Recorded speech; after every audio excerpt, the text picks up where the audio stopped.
इक्सीर बदन की दवा शुरू हो चुकी है बनने के लिए, और ये 2 आदमियों की तैयार हो रही है, और 2 आदमियों के हिसाब से ही ये चीज़ें आपके सामने हैं। जायफल, अक्करकरा, सालब पंजा, सफ़ेद मूसली, काली मिर्च, जायफल, जावित्री, और हमने इसमें एक चीज़ की ज़्यादती की है, ऐड की है, वो है रेग माही। रेग माही 1 तोला। ये सब चीज़ें 2-2 तोला लेनी है। हमने इसमें रेग माही 1 तोला और ज़्यादा इजाफ़ा किया है। और ये है जाफ़रान। जाफ़रान आपको पूरा 2 तोला डालना है। अब इनकी पिसाई होगी। पिसाई होने के बाद खरल में इसको अच्छे से ये पान के पत्तों का रस निकाल कर रख लिया है। अब इसके जो है थोड़ा थोड़ा डाल कर उसके जो है खरल करते रहेंगे, और इंशाल्लाह फिर ये तैयार हो जाएगा। इसके अंदर जो है अफ़ीम और कुश्ताए शिंगरफ जो बनकर तैयार हो रहा है, साथों साथ उसका भी काम चल रहा है। वो जब बन जाएगा और इंशाल्लाह वो इसमें शामिल किया जाएगा। ये तमाम चीज़ें दो तोला हैं, और ये आपको लेकर आनी है। ये सब चीज़ें आप देख लें। ये जायफल है, ये सालब पंजा है, ये सालब मिस्री है, ये जो है आपकी जावित्री है, ये सफ़ेद मूसली, अक्करकरा और काली मिर्च, इसके अंदर काली मिर्च है, और ये तमाम चीज़ें आपको लेकर आनी है। ये जाफ़रान है, और खरल अच्छे से करनी है। जितनी इसकी खरल होगी उतनी ही अच्छी दवाई बनेगी, और फिर इसकी गोलियां हम बनाकर आपको दिखाते रहेंगे इंशाअल्लाह। अब जो हुक्मा हज़रात इसको बनाना चाहते हैं, या कोई भाई इसको बनाना चाहता है तो बना सकता है, लेकिन याद रखें कि शिंगरफ को मुसफ़्फ़ा करके ही कुश्ता करें, और आफ़ियूम को भी अच्छे से मुसफ़्फ़ा करें, और उसके बाद इसे आप अपने कुश्ते में शामिल करें। आज हम शिंगरफ को मुसफ़्फ़ा करेंगे। शिंगरफ की एक डली लेकर इस बैग के अंदर रख कर, और एक मिट्टी का बर्तन लिया है, घड़ा लिया है, इसके नीचे मिट्टी लगाई है ताकि ये फटे ना, और इसको जो है फिर आग देंगे। इंशाल्लाह आपको जो है प्रोसेस दिखाता हूँ मैं अभी। शिंगरफ की डली को डोला यंत्र इस तरीके से बांधकर त्रिफला के काढ़े में, ये त्रिफला के काढ़े में इसको डोला यंत्र कर रहे हैं। बहुत ही मीठी आँच इसको देनी है, जिसको कहते हैं मंद आँच। मंद आँच, बिल्कुल मंद आँच पर, मीठी आग पर इसको जो है डोला यंत्र कर रहे हैं।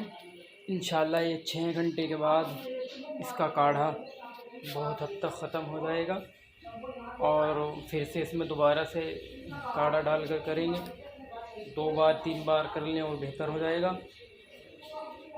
इसको मुसफ़्फ़ा करने की ज़रूरत इसलिए पड़ती है क्योंकि इसके अंदर पारा होता है। पारे के अंदर दोष होते हैं, मल दोष, नाग दोष, वंग दोष, विष दोष, इस तरह के जहरीले दोष इसके अंदर होते हैं पारे के अंदर।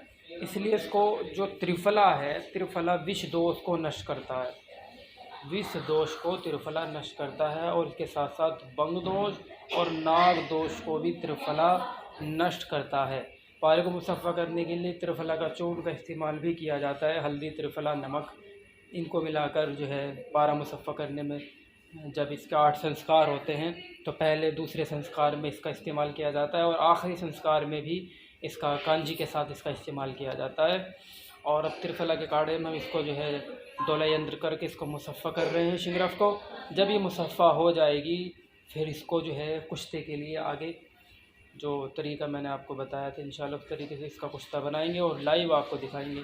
और जो भी जड़ी बूटियाँ हैं इंशाल्लाह फिर वो भी साथों साथ पीसने के बाद, और जो इसमें जाफ़रान 2 तोला और अफ़ीम 2 तोला और तमाम चीज़ें 2 तोला थी, और ये भी शिंगरफ का जो कुश्ता है ये भी 2 तोला इसके अंदर पड़ेगा।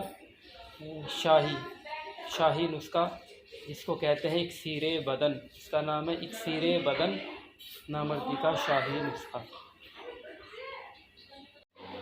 मुसलसल 6 घंटे की आग के बाद अब इसके अंदर से हम शिगरफ को निकाल लेंगे और इसको गर्म पानी से धोकर और रख लेंगे।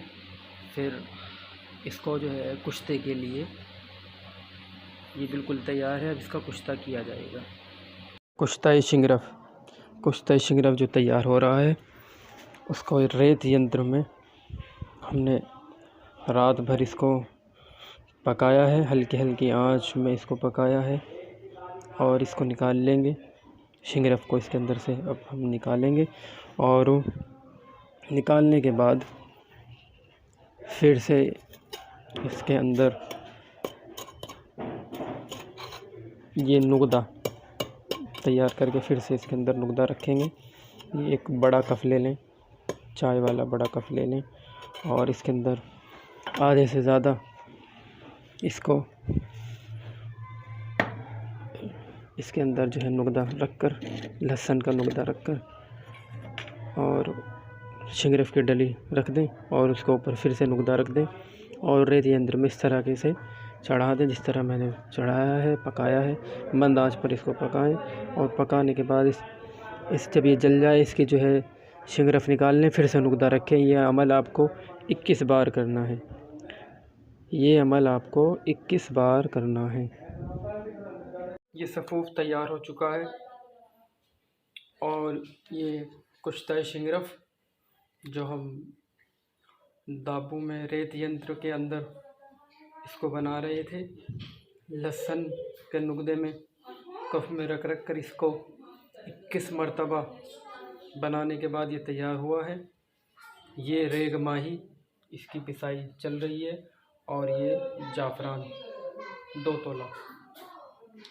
अब जाफ़रान को अच्छी तरह पीसने के बाद ये सफ़ूफ इसमें डालकर और ये कुश्ता अच्छी तरह इसकी खरल कर ये भी इसमें शामिल कर देंगे और ये रेग माही ये भी इसी के अंदर शामिल कर देंगे और ये पान के पत्तों का रस इसके अंदर थोड़ा थोड़ा करके खरल करेंगे और खरल करने के बाद ये अच्छी तरह खरल हो जाएगा। इसके बाद फिर इसमें आफ़ियून मिलाकर फिर से इसकी खूब अच्छे से खरल करेंगे और इसकी चने के बराबर गोलियां बना लेंगे। चने के बराबर गोली बनाने के बाद ये बिल्कुल तैयार है। उसके बाद 1 गोली सुबह 1 गोली शाम ये मरीज़ को दें। उसके बाद दूध उसके ऊपर देना है, मिश्री मिला हुआ दूध में मिश्री मिलाकर ही दें और उसमें घी दूध की ज़्यादती करें। खूब मरीज़ को घी और दूध ज़्यादा से ज़्यादा खिलाएं पिलाएं, दूध मिला दूध पिलाएं और तमाम चीज़ें जो फ्रूट्स में आते हैं, फल आते हैं, उसका जूस पिलाएं। ये 10 दिन की खुराक, सिर्फ़ और सिर्फ 10 दिन की खुराक काफ़ी है। एक मरीज़ के लिए ये 10 दिन की खुराक काफ़ी है। अगर किसी को ज़्यादा कमी महसूस हो, उसके अंदर ज़्यादा कमज़ोरी हो, तो उसको जो है 10 दिन और खिलाएं। उसके बाद फिर खिलाने की उसको ज़रूरत नहीं है। और जिसकी हाल फ़िलहाल में ही शादी होने वाली हो, उसके लिए और मुजर्रब और बेहतरीन है।